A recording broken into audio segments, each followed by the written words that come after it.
Back to my new blog friends. तो कैसे हो आप सभी लोग। तो आज बात करेंगे जगत दीदी और सुमित महल। तो सुमित महल का अभी कुछ घंटे पहले एक पोस्ट आया था।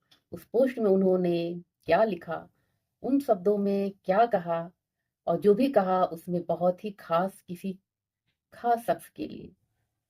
तो फ्रेंड्स पहले तो मैं उनका पोस्ट पढ़ के आपको सुनाती हूँ, फिर उसके विषय में डिटेल में बात करते हैं।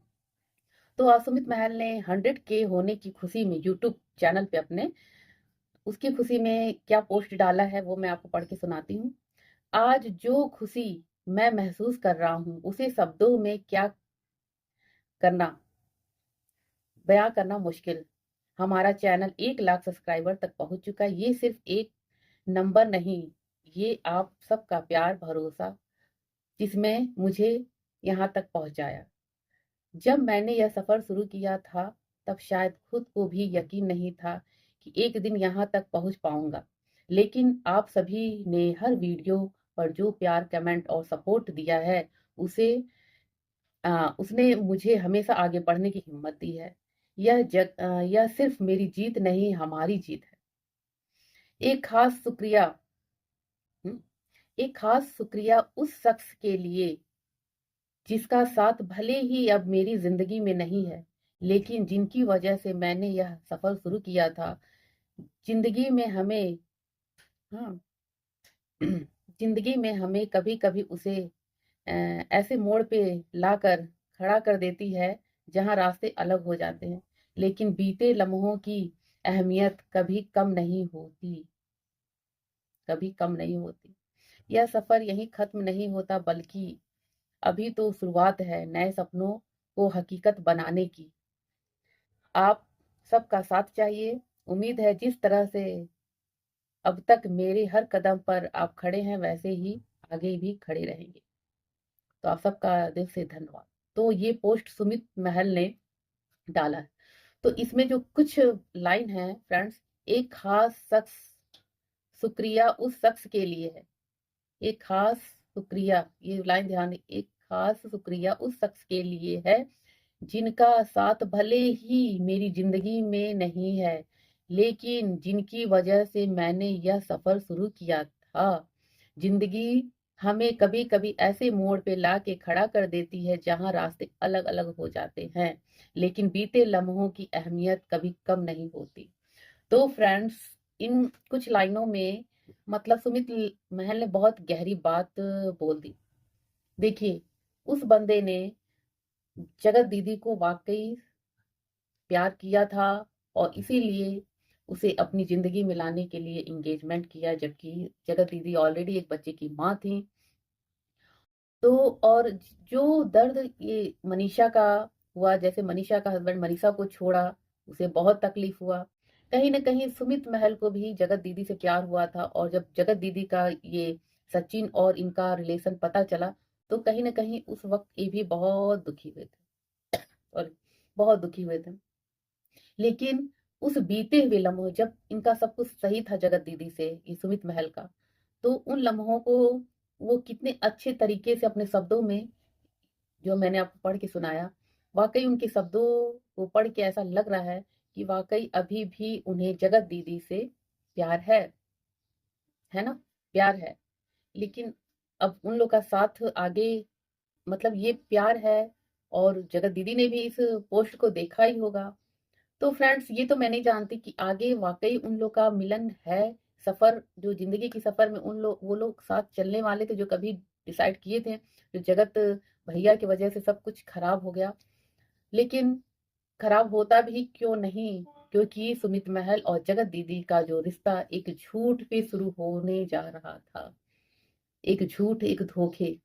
तो झूठ और धोखे वाला जो रिश्ता होता है ना फ्रेंड्स, तो वो किसी न किसी के जरिए, उसे कहिए भगवान की कृपा की उजागर होना ही था। क्योंकि सुमित महल सच्चे दिल से उन्हें अपना रहे थे, पर जगत दीदी अपनी झूठ फरेब वाली बिना बातों को बिना शेयर किए ये सुमित महल से इंगेजमेंट करने के लिए आगे बढ़ रही थी। मानते हैं जब सुमित महल से इनका इंगेजमेंट हो रहा था तो फैमिली की समझाने बुझाने के अनुसार इन्होंने सचिन को बिल्कुल भी अपनी लाइफ में नो एंट्री का टैग लगा दिया था। और उसी बौखलाहट में ही सचिन जो है सारा सब कुछ मतलब सोशल मीडिया पे ला दिया। जो जगत दीदी और सचिन के बीच में जो भी हुआ आप सभी लोग जानते हैं। तो ये था। तो यहाँ कहेंगे इसको कहते हैं प्यार। सुमित महल ने कुछ भी ऐसा नहीं बोला। हालांकि धोखा इसे भी मिला था भयंकर वाला, जैसे मनीषा को मिला था। और कहीं ना कहीं सचिन को मिला जगत दीदी के द्वारा, कि वो सचिन को ये लगा प्यार मुझसे कर रही है और एंगेजमेंट शादी किसी और से करने वाली थी। तो उसे धोखा मिला। धोखा तो ये देखो जगत दीदी को छोड़ के ये तीनों शख्स को मिला था, सचिन, मनीषा और सुमित। हाँ, तो इसमें सुमित महल का जो सब्र था, जो समझदारी थी, जो प्यार के प्रति जो कभी जगत दीदी को किया करता था, उसका वो अभी भी रिस्पेक्ट सुमित महल के दिल में है, जो इनकी लाइनों को पढ़ने से पता चलता है फ्रेंड। लेकिन इनका प्यार, ऐसे प्यार को क्या बोलेंगे। सचिन जैसे, जैसे सचिन ने जगत दीदी से प्यार किया था।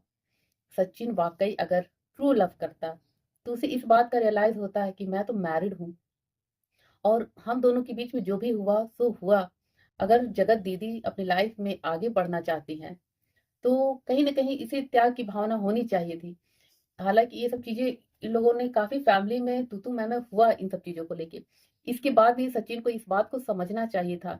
सोशल मीडिया को, अगर तुमने कभी भी जगत दीदी को प्यार तो किया ही होगा, दोनों एक दूसरे को प्यार किए होंगे, तो सचिन को उस प्यार को मतलब अगर समझता प्यार व्हाट इज लव, तो वो त्याग करता। हाँ, उसे मतलब नेहा को लाइफ में बढ़ने देना चाहिए था। उसे इस बात की समझ होनी चाहिए थी।